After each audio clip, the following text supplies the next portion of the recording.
Gold, trusted gold buyers. మీరు తాకట్టు పెట్టిన బంగారాన్ని విడిపించి ఈ రోజు ఉన్న మార్కెట్ ధరకు కొనబడను. సో అందుకే మీకు ప్రతిసారి మెజారిటీ పెరుగుతూ వచ్చింది. లాస్ట్ టైం వచ్చినప్పుడు 86,000 ప్లస్ వచ్చింది కదా. మళ్ళీ మనం కమింగ్ బ్యాక్ టు ఫిరాయింపులకు సంబంధించి చూస్తే, సంజయ్ ఇప్పుడు నా దగ్గర నుంచి ఒక 5,000 వెళ్తోంది ఎవ్రీ మంత్ అన్నారు. ఇదే మాట ప్రతి ఒక్కరు చెప్పారు.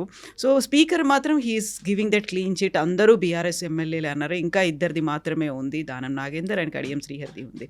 ఈ మున్సిపల్ ఎన్నికలకు సంబంధించి గద్వాల్ ఎమ్మెల్యే బండ్ల కృష్ణమోహన్ రెడ్డి కాంగ్రెస్ పార్టీ అభ్యర్థులను గెలిపించాలి అనేటువంటి ప్రచారం వాళ్ళ రథంలోనే ఉండి చేస్తూ ఉన్నప్పుడు టీపీసీసీ చీఫ్ ఒక మాట అన్నారు. అంటే నా ఇంటర్వ్యూలో నేను అడిగినప్పుడు స్పీకర్ ఏమో అలా అన్నారు, బట్ ఆ ఎమ్మెల్యే మీతోనే కలిసి పనిచేస్తున్నారు, మీ క్యాండిడేట్నే గెలిపించమని చెప్తున్నారు అంటే వాళ్ళు మాతో అసోసియేట్ అయి ఉన్నారు అనేటువంటి ఒక మాట. మా పార్టీలో చేరలేదు, మా పార్టీ ఎమ్మెల్యేలు కాదు, కాకపోతే అక్కడున్నటువంటి వాళ్ళని గెలిపించుకోవడానికో లేకుంటే వాళ్ళ అభివృద్ధి కోసమో మాతో అసోసియేట్ అయి ఉన్నారు అనేది మీరు కన్విన్స్ అవుతారా దానికి? పిసిసి అధ్యక్షుడు గారు అంటే మన మహేష్ కుమార్ గౌడ్ గారు గతంలో కూడా చాలా సందర్భాల్లో వాళ్ళు మా పార్టీలో చేరనని చెప్పి, అధికారికంగా చేరనని చెప్పి అఫీషియల్ రికార్డ్స్ ఉన్నాయి ఒకటి. రెండోది అసోసియేట్ అవి ఉండడం కూడా కోర్టులో తప్పకుండా వాళ్ళు అనర్హులుగా ప్రకటించబడేటువంటి పూర్తిగా ఆధారం అది. అయితే తెలిసి మాట్లాడిండా తెలియక మాట్లాడిండో మహేష్ కుమార్ గారు దానికి సమానం చెప్పాల్సిన అవసరం ఉంటుంది. ఒకటి, ఇప్పుడు స్పీకర్ గారు acting as a tribunal chief, speaker గారు when he comes to the tribunal ఆయన జడ్జి లాగా. దీంట్లో మొదటి నుంచి ఏంటంటే మేము చెప్తా ఉన్నాం, స్పీకర్ నిర్ణయంలో కోర్టులు జోక్యం చేసుకోరాదని చెప్పేసి రేవంత్ రెడ్డి గారు ముఖ్యమంత్రి గారు సభాసాక్షి అన్నాడు. కోర్టు ముట్టకాయలు వేసింది ఆయనకి. ఈ యొక్క జడ్జిమెంట్ని ఏదైతే ఇప్పుడు తీర్పు 8 మంది ఎమ్మెల్యేలు బీఆర్ఎస్ పార్టీలో ఉన్నారు, అర్హులుగా అంటే అనర్హులుగా ప్రకటించబడరు వాళ్ళకి, ఎందుకంటే పార్టీ మారలేదని చెప్పింది కదా జడ్జిమెంట్. ఓకే, ఆ జడ్జిమెంట్ ఏదైనా సరే నువ్వేం తీసుకోడు తొందరగా తీసుకోమని చెప్పేసి మేము వాటిపై ప్రెజర్ పెంచినాం. మాకు తెలుసు ఎందుకని ఎట్లయినా ఆయన స్పీకర్ నిర్ణయం తీసుకోలేడు, ముఖ్యమంత్రి గారి యొక్క ప్రెజర్లో ఉంటాడు కాబట్టి ఆయన తప్పకుండా ఆయన చేయలేడు కాబట్టి తెలుసు మాకు అందరు కదా, ఓపెన్ సీక్రెట్ అది. కానీ ఆ decision can be reviewed in the courts. మళ్ళీ వెళ్తారా?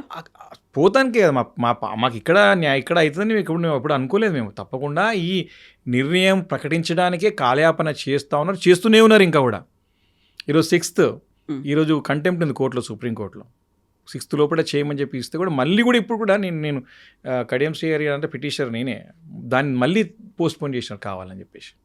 దానం నాగేందర్ గారిది, కడియం శ్రీహరిది. అంటే మేమంటే with in the limit 3 months లోపల ఆగస్ట్ 1st ఇచ్చింది, 3 నెలల లోపల స్పీకర్ గారు ఈ 10 మంది సంబంధించిన నిర్ణయం తీసుకోవాలి. ఏం నిర్ణయం తీసుకోవాలో కోర్టు చెప్పలేదు. You take decision what all the evidences you gather. నీకు ఏది అనిపిస్తున్నప్పుడు ఒక జడ్జికి ఒక ఆలోచన ఉంటుంది, నాకు ఇదే కరెక్ట్ అనిపిస్తుంది, నాకు ఇదే కనపడుతుంది, ఏం చేయలేం కదా దానికి మనం. వీ హావ్ హైయర్ ఉంటాయి కదా మనకి, పైన కోర్ట్స్ ఉంటాయి కదా. కాబట్టి ఆ 3 నెలలు చేయకుండా పోస్ట్పోన్ చేసుకుంటూ 6 నెలలు దాటేసింది ఇప్పటికి కూడా.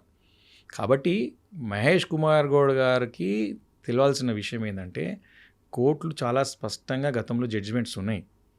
ఈ 10 మంది ఎమ్మెల్యేలని ఏమైపోయిందంటే పచ్చి బట్టబెట్టి ఏమంటారు గొంతు కోసినాడు రేవంత్ రెడ్డి గారు, నమ్మించి నేను చూసుకుంటలే మీకు అని చెప్పేసి. బయటకు వచ్చే అయితే పోయినకి అయితే 5 వస్తుంది పోతుంది మనకేమో బయటకు వెళ్ళిపోయాను. వీళ్ళు 10 మంది తెలియదు పాపం అది. కాబట్టి ఖచ్చితంగా ఈ కోర్టులలో వీళ్ళందరూ కూడా అనర్హులు ప్రకటించబడతారు. అటవ్ ఎవిడెన్స్ ఉన్నాయి కదా, అన్ని ప్రూఫ్స్ ఉన్నాయి, ఆధారాలు ఉన్నాయి. విషయం ఏంటంటే వాళ్ళకు విపత్కమైన పరిస్థితి అంటే పార్టీ మారి కూడా మేము మారలే అని చెప్పేసి ప్రజల్లో తిరుగుతామంటే వాళ్ళకు జోకర్లకు అయిపోయిన రోజు పరిస్థితి చాలా ఘోరమైపోయింది వాళ్ళది.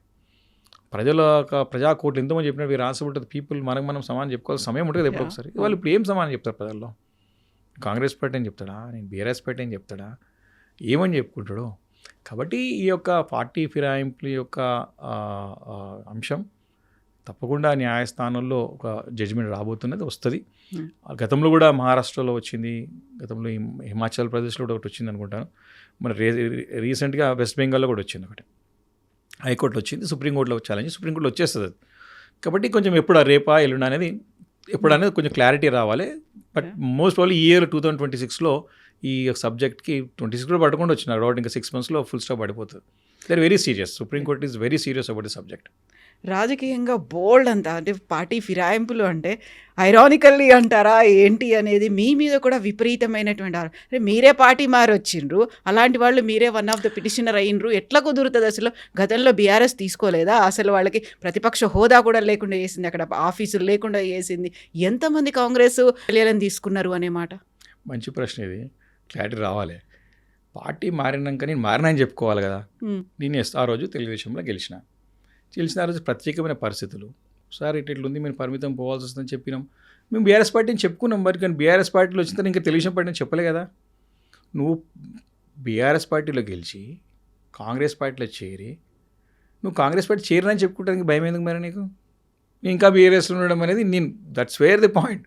నువ్వు ఇంకా నువ్వు బీఆర్ఎస్ పార్టీలో చెప్పుకోవడమే ఆశ్చర్యం కలుగుతుంది అంటారు నేను. కాబట్టి నిజంగానే ఆ రోజు ఛాలెంజ్ చేసేది ఉండే, కాంగ్రెస్ పార్టీ ఫైట్ చేసేది ఉండే. ఆ రోజు మీకు దమ్ము లేకుంటే ఏం చేస్తాం?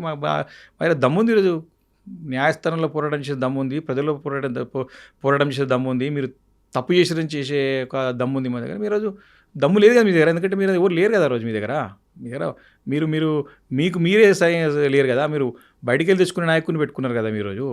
కాబట్టి అప్పుడున్నటువంటి ప్రత్యేకమైన పరిస్థితుల్లో, ఇప్పుడున్న ప్రత్యేకమైన పరిస్థితుల్లో ప్రజలకి నిజంగా ఏదైనా ఉపయోగపడుతుందా, ఆ ఒక ప్రాంతానికి నిజంగా లాభం అవుతుందా అన్న దానిపైన బేరీజ్ వేసుకుంటే తప్పకుండా ప్రజలు అల్టిమేట్లీ పీపుల్ విల్ డిసైడ్.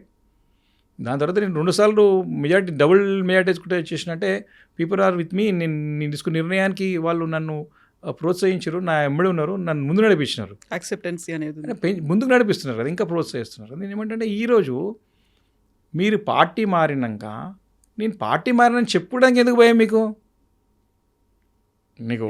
నిజంగానే నేను బీఆర్ఎస్ పార్టీలో నేను ఉన్నాను అంటే నేను బీఆర్ఎస్ పార్టీ మీటింగ్ రా, కాంగ్రెస్ పద్ధతులు పెట్టాయి. నువ్వు కాంగ్రెస్ పార్టీ కాండ పోకుని గాంధీ భవన్ పోకుండా నేను ఇంకా బీఆర్ఎస్ పార్టీలో చెప్తే నాకు గర్కా నాకు అట్క వీళ్ళ పనే. రేపు పొద్దున అల్టిమేట్గా అసలు సమయం వచ్చిన తర్వాత, ఎలక్షన్స్ వచ్చిన తర్వాత పరిస్థితి ఏంది? అప్పుడున్న పరిస్థితుల్లో వాళ్ళకి అర్థమవుతుంది, అందుకే నమ్మి మోసపోయినారని స్పష్టంగా అర్థమవుతున్నది. ముఖ్యమంత్రి గారికి రేవంత్ రెడ్డి గారిని ఉన్నా మీకు చూసుకుంటా అని చెప్పిండు, కానీ చూసుకునే పరిస్థితి లేదు. మొన్న కడియం శ్రీహరి గారు అడ్వకేట్ కూడా వచ్చిన తర్వాత నాకు 45 days అయింది మేము కౌంటర్ అఫిడవిట్ ఫైల్ చేసి. అఫిడవిట్ తీసుకుంటాక అడ్వకేట్ లేడు వాళ్ళకి. మళ్ళీ రేవంత్ రెడ్డి గారు అపాయింట్మెంట్ చేస్తే ఆ అడ్వకేట్ వచ్చి నేను ఈరోజు వచ్చినా నాకు టైం ఇవ్వండి అని చెప్పి అడిగాను. ఏం చేస్తారు స్పీకర్, టైం ఇచ్చాను. అంటే అంత ఉదాసీనంగా, అంత నిర్లక్ష్య వైఖరి ధోరణితోని ఏమైపోతుంది అనే ఆలోచన. అంటే వారికి ఎవరిని అడగాల? ఆయనకైనా డిఫెండింగ్ చేసుకునే పరిస్థితులు లేడు, ఆయన కదా 8 సభ్యులు లేరు. కాబట్టి పార్టీ ఫిరాయింపులు అనేది తప్పకుండా రాబోయే ఒక 4-5 నెలల్లో 6 నెలలు ఫుల్ స్టాప్ పడుతుంది. ఖచ్చితంగా వీళ్ళంతా అనర్హులుగా ప్రకటించబడతారు. ఉప ఎన్నికలు వస్తాయి, తప్పకుండా ఉప ఎన్నికలు వస్తాయి. 10కి 100% ఉప ఎన్నికలు వస్తాయి. వారికి ఖాయం. దానికి కూడా ఏమంటే గెలిచాడు పోతాడులే, ఆయన కూడా డిసైడ్ అయ్యి ఉన్నాడు. ఇవన్నీ ఉన్నాయి రాజకీయంగా వాడుకో. ఇప్పుడు క్రెడిబిలిటీ ఉన్న నాయకుని దగ్గర పోతే వేరుంటుంది, లేని నాయకుని దగ్గర ఏముంటుందని తెలుస్తుంది కదా. సో ఇప్పుడు కాన్ఫిడెంట్గా ఉన్నారు, ఒకవేళ 10కి 10 అయ్యాయి అనుకుంటే మీకు వచ్చేస్తాయా బీఆర్ఎస్కి? 100% మాకు నమ్మకం ఉంది, విశ్వాసం ఉంది. 10 రావాలని ఫైట్ చేస్తాం మేము, 10 రావాలని కొట్లాడతాం మేము. ప్రజలని ultimate what people will decide but మేము 10 రావాలని ఫైట్ చేస్తాం, తప్పకుండా ఫైట్ చేస్తాం. మన క్యాండిడేట్స్ ఉన్నారు, రెడీ ఉన్నారు. దాంట్లో 2-4 కింద మీద 50-50 లాగా ఉన్నారు. రకరకాలైనటువంటి పరిస్థితులు బట్టి ఎట్లుంటుందో చూస్తాం కదా రోజు.